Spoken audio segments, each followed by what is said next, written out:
call signs 3-2, Echo 3-2. This is 3-2. We're going to go ahead with this show of force as of 1-7-30 hours. I want you to focus on obvious hard targets as well as any fields where anybody will be trying to creep up in waddies. Over.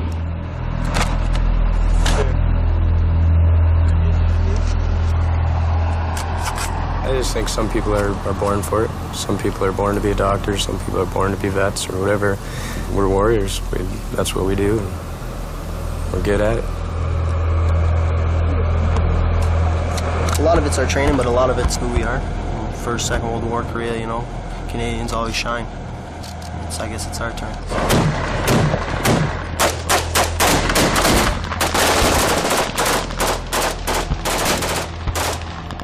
We've signed on, we've said we'll take the lead and we'll show you how to fight, so... And you're in the front lines? Yes. But don't tell my mother that. Hit it! Hit that flare!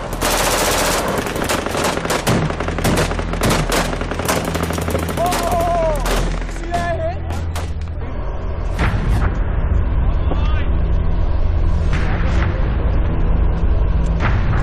So why Crazy8s? Because we're just the best there is. So you'd be crazy to fuck with us.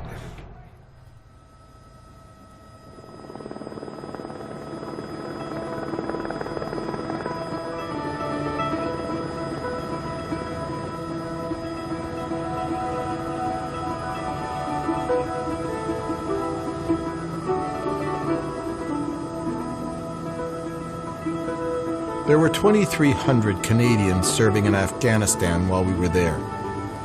Fewer than 1,000 leave the base to patrol this moonscape of dust and danger. They call it going outside the wire.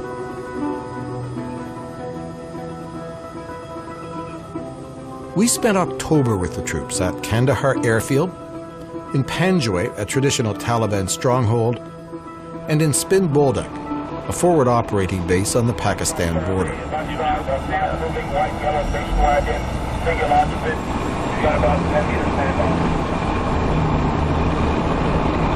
A convoy from Kandahar Airfield to Spin Boldak.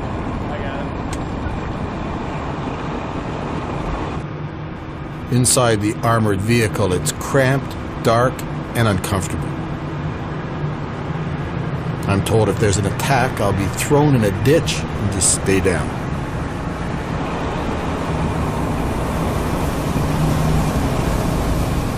After about 2 hours, we arrive at Spin Boldak, or Forward Operating Base Coastal, a sleepy frontier post. Veterans of battle are regrouping, resting, healing.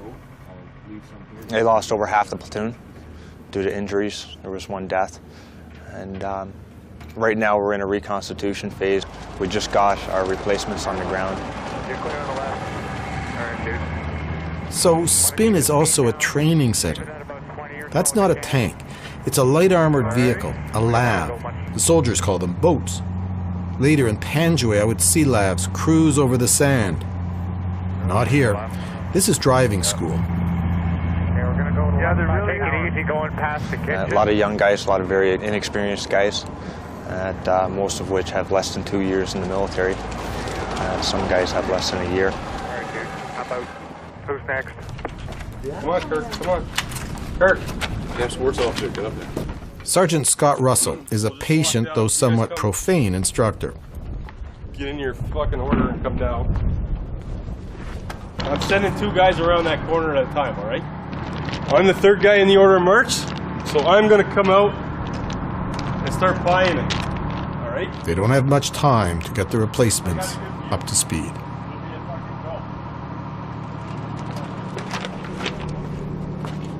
Okay, let's start picking up your spacing. Open space right. Okay, open space clear. Guys have been through a lot, and guys that have got pretty close. So coming in as a replacement, it's hard. You know, we gotta try and make that brotherhood as well, and we gotta do it in a short period of time because we're getting thrown right to the fire. You're the number 2. You're gonna take the bomb, obviously hold it in the tip of your hand. You can just let go, drop it gently. As soon as you drop it, you're gonna bring your hand around and down, so you get it out the way quickly. If you don't get it out of the way quickly, you're going to be losing fingers, because when that bomb shoots out, it's going to take a thumb or a finger with it. I've never been in it. I've never been in what everybody calls the shit. I don't know if you can put that on camera or not, but I've never been in anything like that, so it's hard to say if I'm ready. I'm as ready as I can be. If something did go off, a car bomb and that, you're going to lose a couple guys, but you always lose somebody. And that brings the point why it's important to have your point man. He's the guy that has to approach the vehicle. Somebody has to take the risk, and he's the sacrificial lamb. How many in the vehicle? Can't really prepare for it, really. You can tell them what's going to happen. You're going to be like just mentally prepared, but if things go down and people die, then how do you prepare for that, really? The last time 8 Platoon was on television, it was a wrap ceremony on the news. In October, they are still nursing wounds and memories of a month ago. Panjwai, where they fought in Operation Medusa. I turned around and my buddy Keegan was standing there in the air gunner's hatch, just covered in blood, so I asked him what was up. He just looked at me and said, "Kushley." I asked if it was good to go. He said no. But, you know, you don't have time to mourn for it there. You got a job to do. Turned around, kept doing what I had to do. Not easy. My warrant, Mellish, he was the best warrant I've ever had. Probably, and hopefully not, the best warrant I'll ever have, but one of the last things he said to one of the fellas before his unfortunate incident was, "You hold this line, don't give an inch. Today's payback day, boys, we're going to get him." And he walked off to make sure his friend was okay or to see what he could do, and that was the last time we saw her. Making a jump! Medusa was the biggest battle Canadians have been in since Korea. 8 Platoon was in the thick of it. Then the next morning, the platoon was strafed by an American plane, an A-10 Warthog. They were literally gunned down in friendly fire. At the same time. So I was out there brushing my teeth with my Master Corporal Bellamy, and I saw 2 of those little sparks go. I knew instantly what it was. Ran and dove into the back of the lav. The Master Corporal, quick on his feet as well, he dove in as well. The Taliban was a water bottle.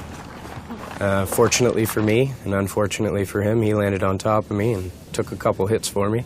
But that's what Master Corporals do, I guess. Thompson got some, Mitch got some, I got some. Pretty well everybody in our platoon got some. I got hit in both triceps and then in the face here. I just got 2 shrapnel in my back. About 16 injured, not more. 1 KIA, Private Graham. The Crazy8s became famous. Warriors one day, decimated the next. I think no company has been affected in such since the Korean War. Yeah, we were rendered ineffective, combat ineffective, and out of my platoon there was 8 of us fit for redeployment. This was a platoon that prided itself in its cohesiveness, teamwork. But the replacements are untested.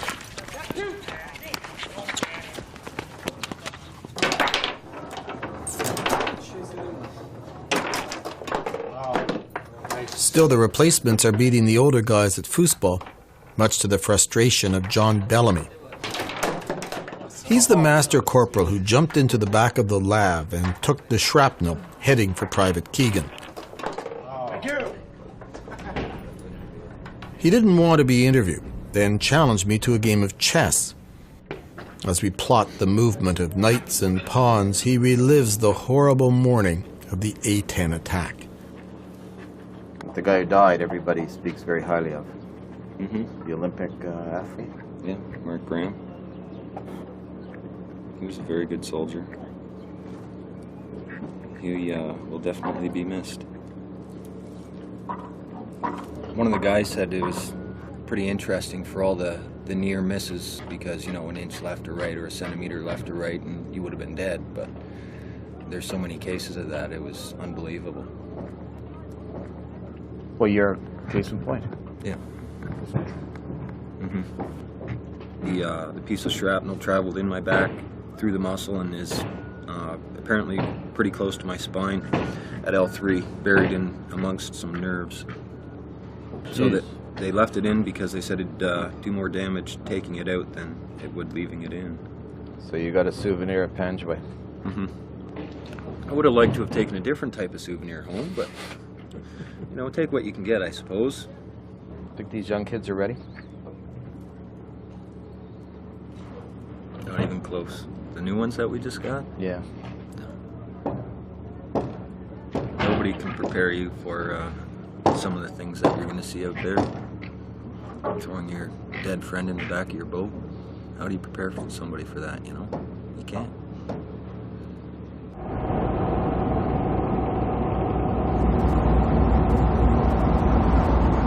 We've been with 8th Platoon in Spin Bolduc for a couple of days.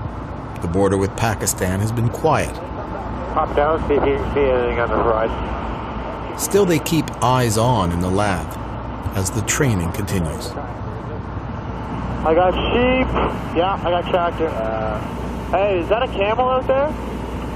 There's a pretty good chance. Holy fuck, I've never seen a camel before. How the fuck have you never seen a camel? Man, look at the size of that camel. That's huge. All right, guys. What you're here to do is to listen to my version of what happened on the 3rd. From this low wall here, all the way to here, from the school, and from these compounds here, the enemy had us in a U-shaped ambush. This was a prepared kill zone. Sergeant Scott Fawcett briefs the replacements with his personal account of September 3rd, Operation Medusa. So once we got the casualty collection point up and going, it is mayhem. You have wounded coming in. You still have a battle ongoing. You are taking stress casualties and you have taken dead. You have to stay focused on what you're doing. I know you're tired. I know you're mentally stressed out. I know you're terrified. All right? But the enemy was still engaging us even out in the Wadi. All right? So when you get out of the back of that boat and all the casualties are being carried in and all the battlefield noises are coming in, you still have a job to do. And you have to do it.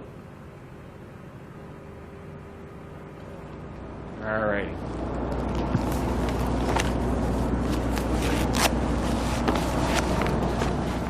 Canadians have been holed up in the base, but visiting American engineers need support in the town of Spin Bolduc. Some of 8th Platoon are assigned to protect them.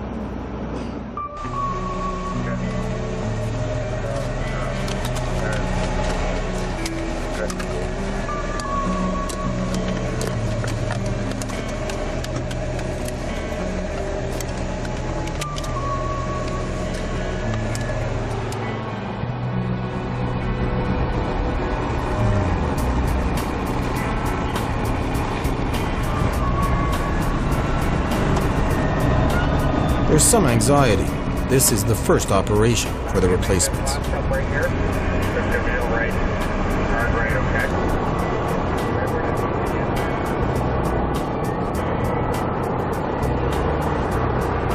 3-2. That's 3-2 Charlie. Lockdown, over. So what is this exactly? This is basically just an American compound that they're building it. And they were coming to check on the progress of how everything was being built. They were getting pictures and stuff and situation reports, basically, as to how it was coming along, but they wanted to see for themselves how it was.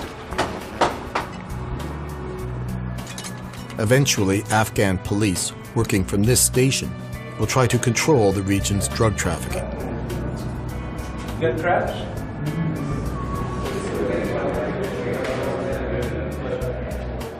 While the Americans tour the construction site, the Canadians keep watch outside. That Crazy8 badge is not military issue. That's just for 8th Platoon veterans.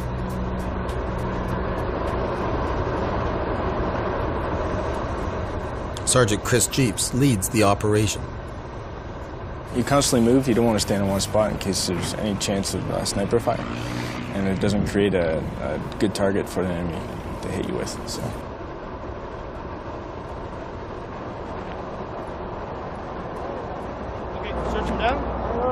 There was maybe 2 occasions where my heart rate sped up a little bit. A couple of Afghani guards wanted to come in, and they didn't understand why they couldn't, and we wanted them to stay back until we can confirm who they were. They, I guess, feel they don't need to confirm themselves, but we really, really do. And so they had a problem with that.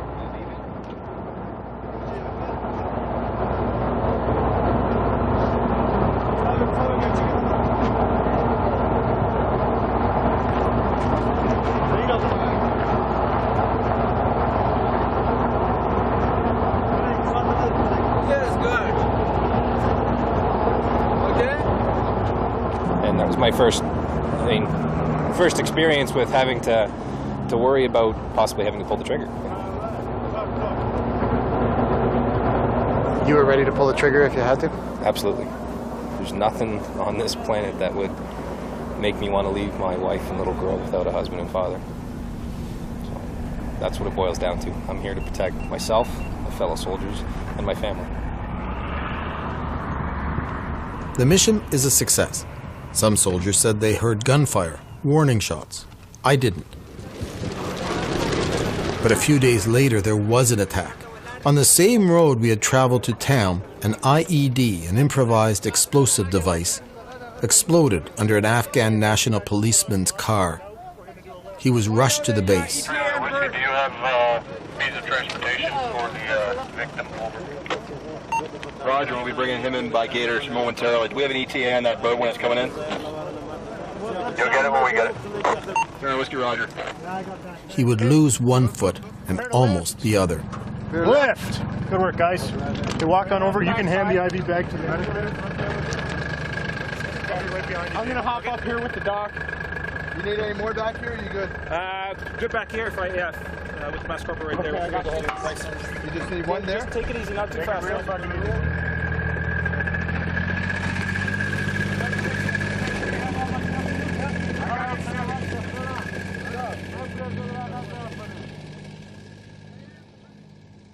For the replacements, it's been an eventful week. Their first mission, a paramedical procedure, and finally their orders.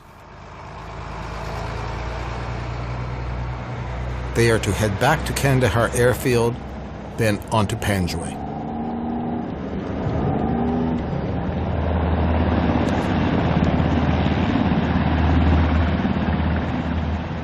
Do we still have that shrapnel piece? At the airfield, 8th Platoon hooks up with Lieutenant Jeremy Hiltz, who's been on leave.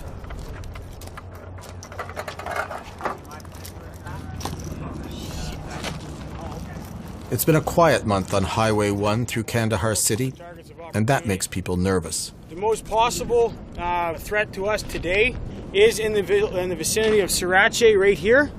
Okay, there is a ambush position set up. Lieutenant Hiltz's briefing is blunt and chilling. Everything that can happen to us out there is a variation of one thing. We get attacked. Okay? Adjust as we go through, and I'll give direction, as well as the section commanders and crew commanders will give direction as we're going along. Okay? Are there any other points from the section commanders? Okay. When we get through Panjwai at last light, that's our favorite time for hit. So be prepared for anything. That's all I got, sir. Okay. Like I said before, I'll support any decision you guys make. I'm not with you in that vehicle. Your section commanders aren't right necessarily up there making the same decision you guys got to do. You see something that doesn't give you a warm and fuzzy, escalate as you see fit.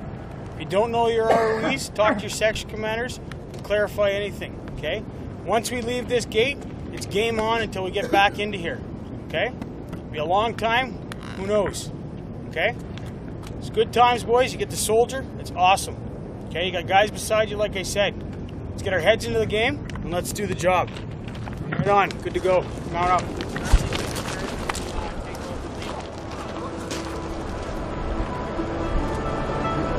This is a volunteer army. This is what they signed up for.